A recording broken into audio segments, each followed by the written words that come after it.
two of the most important people in the sector.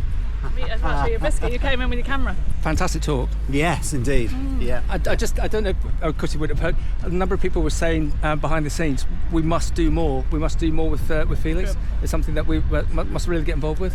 Yeah, absolutely. And people, I was just saying to John, people are still coming around. So what, are you a food bank? It's such an old mentality. I said, we've been around for 30 years for a reason. And someone else said to me, of course you can't help everybody. I said, no, but we are helping millions of people every week. So that's a percentage of the population who without it, if we close the doors tomorrow, we'd be more of a crisis than we are today. So it's, my background wasn't fresh produce. I was a music teacher. And then I accidentally volunteered in a warehouse, became warehouse manager, you name it. Then I made the commercial team. And again, it was just because I couldn't quite marry up how the food system works and how there are crops left behind. And my first job as a volunteer in a warehouse was grading out produce so we could get fruit out to charities, and there you go. Here I am talking to the producers. Do you think the general public appreciate just how many food banks there are?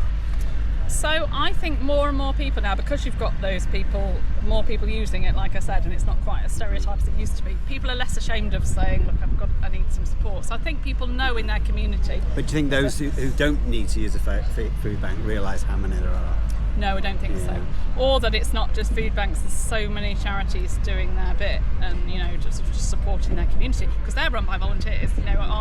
We have about 400 staff at Felix, but we've got 26,000 volunteers around the country, driving vans, grading produce, doing those bits, in the same way you've got people in the business doing the more menial jobs. So, John, I need to ask a question of you. Do you think, with your esteemed role as CEO of British Growers, that the British Growers groups and members understand Felix?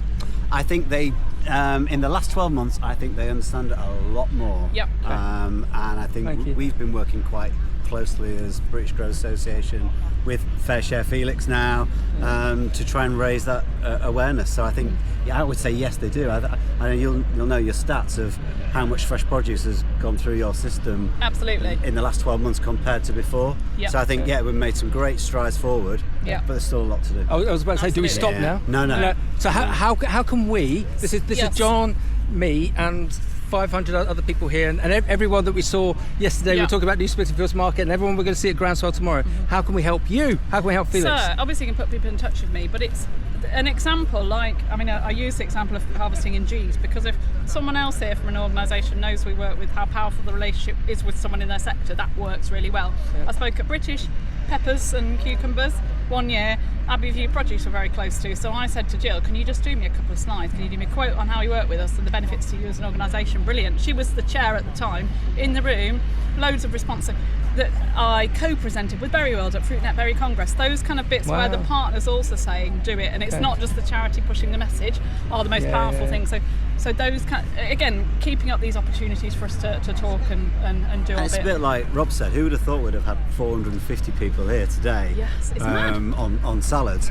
The fact that you've got that and you've got Felix here as well just shows how close we're getting together, doesn't it? Yeah. And anything else you need from us to clarify the message, I'd say, to amplify the message, but also clarify it, we can we can do. But we get a lot of benefit. The industry days we've done the past year like this that are specific, we get so much. So you'd like to be invited to more if you're okay? Yeah, any opportunities to. And it's happening. I mean, the other Emma, she came and spoke at our AGM last year, our members meeting, where you've got all the crop associations in the room. So we are getting that message out there. And because at the end of the day, as I said, people, if you grow something, you want someone to eat it, right? Whether it's going to a customer or someone's experiencing that. And my hope would be that people who eventually will come out of crisis, that's what we hope for, that we send the food to, that then eat those nutritious, healthy, particularly produce. I'm not saying that to, Doritos or their crisps in the same way. The message in produce is particularly pertinent.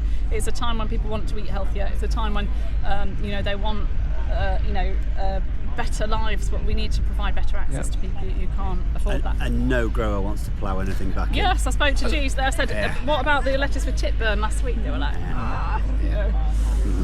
well done. You don't put it in the ground, do you, to plough? No, especially these high value crops and these beautiful crops that we've been seeing today. Amazing crops. So I apologise for doorstepping you both. I'll leave you alone. I'm just going to ask you one question. I want you to answer it after 3. And the question is, what's your favourite fresh produce? 1, 2, 3. Raspberries. All of them. Raspberries. 1 or 2. You're brilliant. It's true.